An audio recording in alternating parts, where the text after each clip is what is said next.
अब हम सूरदास के दूसरे पद पे आते हैं, मतलब कि आपकी एक लाइन ख़त्म हो चुकी है जो हम लोगों ने पढ़ा था। अब हम दूसरी पंक्ति पे आते हैं। सबसे पहले हम इसकी पंक्ति को पढ़ते हैं। मन की मन ही माझ रही, कहिए जाय कौन पै उधौ, नाही परत कहीं। अवधि आधार आस आवन की, तन मन बिथा सही।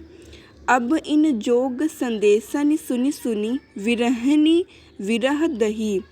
चाहती हुति गुहार जीतहि, तै उत तै धार बही। सूरदास अब धीर धरहि, क्यों मर्यादा न लही।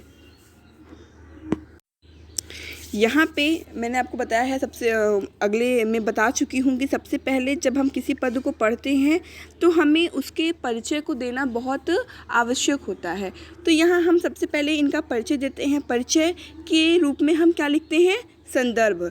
तो इसके संदर्भ को हम लिखेंगे कि प्रस्तुत पंक्ति हमारी पाठ्य पुस्तक क्षितिज के पद नामक काव्य से लिया गया है, जिसके रचयिता सूरदास जी हैं। ये आपका परिचय हो जाएगा। कभी भी आप किसी भी पाठ को पढ़ते हैं तो सर्वप्रथम उसका परिचय देना आवश्यक होता है। क्यों? क्योंकि यदि आप परिचय नहीं देते हैं तो सामने वाले को ये नहीं पता चलेगा कि आप किस पाठ से संबंधित कौन सी बातों को बता रहे हैं। इसीलिए परिचय की अनिवार्यता आवश्यक होती है।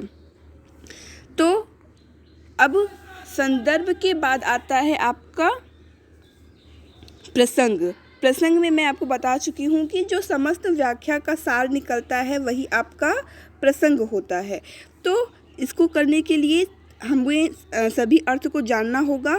तो सबसे पहले चलिए अब हम अर्थ को जानते हैं। अर्थ को मैं तो आपको बता दूंगी, लेकिन मैं प्रसंग, मुझे जो कि अर्थ पता है इसीलिए मैं आपको प्रसंग यहाँ बता दे रही हूँ।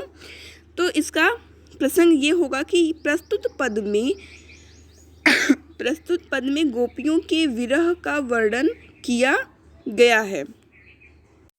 तो प्रसंग क्लियर हो गया कि इस वाक्य में, इस काव्य में गोपियों के विरह का वर्णन किया गया है। अब आगे हम इसकी व्याख्या पे आते हैं। मन की मन ही माझ रही, अर्थात यहाँ गोपियाँ उद्धव से कहती हैं, हे उद्धव, हम अपने मन की बात को, मन की मन ही मतलब हम अपने मन की बात को मन ही, अपने ही मन में रखे हुए हैं। अर्थात कि हे उद्धव, ये जो हमारे हृदय की बातें हैं वो हम अपने हृदय में ही समाहित किए हुए हैं, उसे हम आपसे नहीं कह सकते हैं। ऊपर की लाइन है कि मन की मन ही माझ रही। यहाँ पे गोपियाँ उद्धव को संबोधित करते हुए कहती हैं कि हे उद्धव, हमारे हृदय में जो बातें चल रही हैं या हम जो सोच रही हैं उसका वर्णन हम आपसे नहीं कर सकते, अर्थात वह हम अपने हृदय में ही रखे हुए हैं। कहिए जाय कौन पै उद्धव, नाही परत कही। हे उद्धव, हम आपसे कहना तो चाहते हैं अपनी बातों को, लेकिन पता नहीं हम आपसे क्यों नहीं कह पाते। अर्थात हमें यह समझ में नहीं आता कि हम अपनी बातों को क्यों आपसे नहीं कह पा रही हैं। शायद इसका कारण यह है कि आप हमें, हमारे श्री कृष्ण से हमें दूर होने के लिए कह रहे हैं।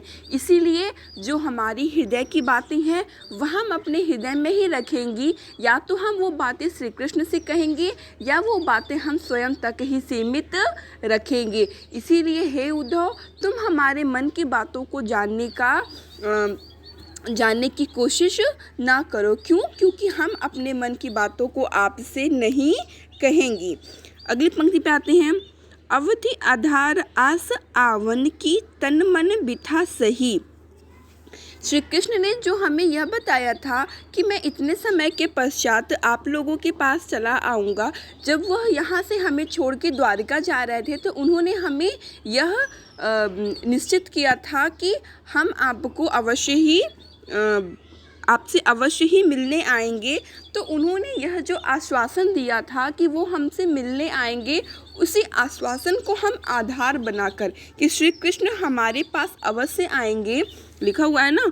अवधि मतलब समय, आधार मतलब किसी चीज़ को स्थिर करने का आलम्ब, आस मतलब विश्वास, आवनी है, आवनी की मतलब आने की। तो श्री कृष्ण ने आने के लिए जो अवधि हमें बताई थी